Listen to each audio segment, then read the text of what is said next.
যখন সূর্য থাকবে মাথার নিকটে, সূর্যের তাপে মাথার মগজগুলো টকবক টকবক করে ফুটতে থাকবে, মানুষগুলো নাফসি নাফসি বলতে থাকবে। জাহান্নাম যখন মানুষের দিকে ছুটে আসতে থাকবে, আর মানুষগুলো যখন বলবে আল্লাহ ওই জাহান্নামকে ফিরান, ওই জাহান্নামকে ফিরান, ওই জাহান্নাম যদি আমাদের কাছে চলে আসে, শিকল দ্বারা যেই জাহান্নামকে আপনি বেঁধে রেখেছেন, সেই জাহান্নাম আমাদেরকে পাকড়াও করার জন্য আজকে আমাদের দিকে ধাবিত হচ্ছে আল্লাহ। সেই দিন সব মানুষগুলো বলতে থাকবে আপনি জাহান্নামকে ফিরান, আল্লাহ আপনি জাহান্নামকে ফিরান। সবাই চিন্তিত, সবাই পেরেশানিত।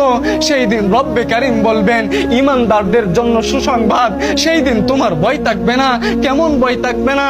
জাহান্নামের মধ্যে এমন একটা পানি জাহান্নামের মধ্যে ছিটিয়ে দেওয়া হবে, যেই ফেরেশতা, যেই জাহান্নামের শিকল থাকবে 70,000, এবং এক একটা শিকলের মধ্যে 70,000 ফেরেশতা ধরে টেনে টেনে সেই জাহান্নামকে ধরে রাখতে পারবে না।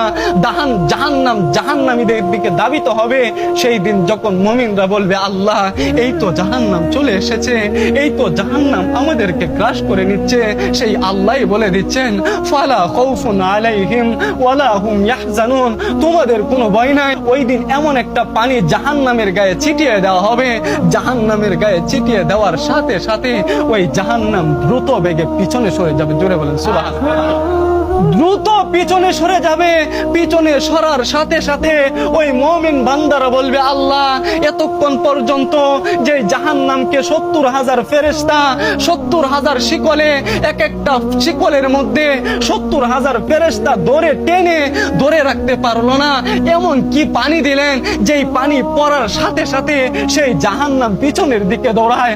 ও মাওলা, এটা কি দুনিয়ার কোনো নদীর পানি, নাকি কোনো সমুদ্রের পানি, নাকি আবে হায়াতের পানি, নাকি জমজমের পানি? রব্বে কারীম আপনি বলেন না। সেই দিন বলবে গোলাম তুমি শুনে রাখো, এটা কোনো আবে হায়াতের পানি না, এটা কোনো জমজমের পানি না, এটা কোনো সমুদ্রের পানি না, এটা কোনো শস্য দুনিয়ার জমিনের মোটরের পানি না, এটা হলো আমার দুনিয়ার জমিনের গুনাহগার বান্দাদের চোখের পানি। জোরে বলেন আল্লাহু আকবার। চোখের পানির এত মূল্য, ঈমানদারের চোখের পানির মাধ্যমে রব্বে কারীম তার জন্য জাহান্নামকে হারাম করে দেয়। সুবহানাল্লাহ।